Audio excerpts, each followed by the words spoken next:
Promesse biblique du jour. Bonjour à tous. Aujourd'hui, chaque chose en son temps. Sois patient, sois patiente. Couvert de neige en plein hiver, un arbre fruitier ne donnera aucun fruit. Tout simplement parce que ce n'est pas le bon moment pour lui. S'il fleurissait en plein hiver, il gèlerait et ne donnerait aucun fruit pour la pleine saison. Il en est de même lorsque nous sommes pressés et forçons le temps de Dieu. De cette manière, si tu veux à tout prix entrer dans une saison qui n'est pas encore la tienne ou rester dans une saison qui n'est pas à présent plus la tienne, il y aura des conséquences. Il y a une saison pour tout. Peut-être que tu te maries ou deviens parent pour la première fois. Peut-être quittes-tu l'école et entres sur le marché du travail, ou que vous passiez d'un travail à temps plein à la retraite. À mesure que nous évoluons de saison en saison, nos priorités changent. Notre vision du monde change.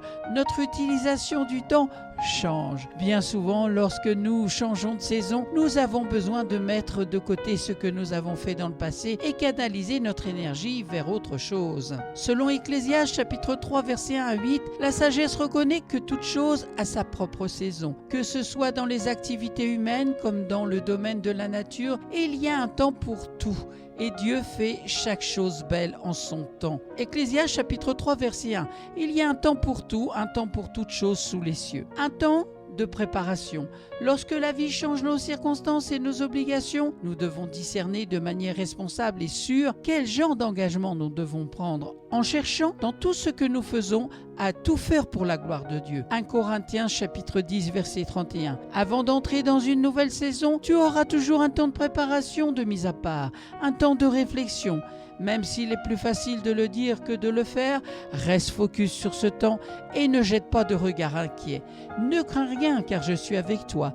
Ne promène pas des regards inquiets car je suis ton Dieu, je te fortifie. Je viens à ton secours, je te soutiens de ma droite triomphante. Vous pouvez lire ceci dans Ésaïe chapitre 41 verset 10. Dieu ne te demandera pas d'entrer dans une nouvelle saison sans t'équiper. Cette préparation peut être inconsciente ou involontaire, est nécessaire pour la suite. Dieu a placé en toi toutes les capacités pour affronter ce qui arrive et ce, malgré tous tes doutes. Il saura t'épauler et te montrer le chemin pour mener à bien ce que tu entreprendras selon ses desseins.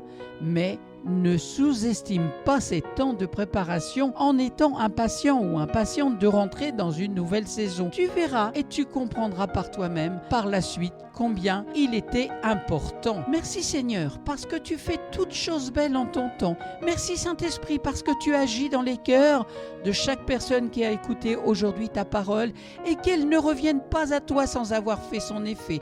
Je te loue mon Dieu, mon Père, mon Jésus, dans le nom de Jésus. Amen. À toi soit toute la gloire. Merci à vous d'avoir écouté. Promesse biblique aujourd'hui, chaque chose en son temps. Sois patient ou sois patiente. Bon courage, bonne méditation. Prends bien soin de toi et à très bientôt.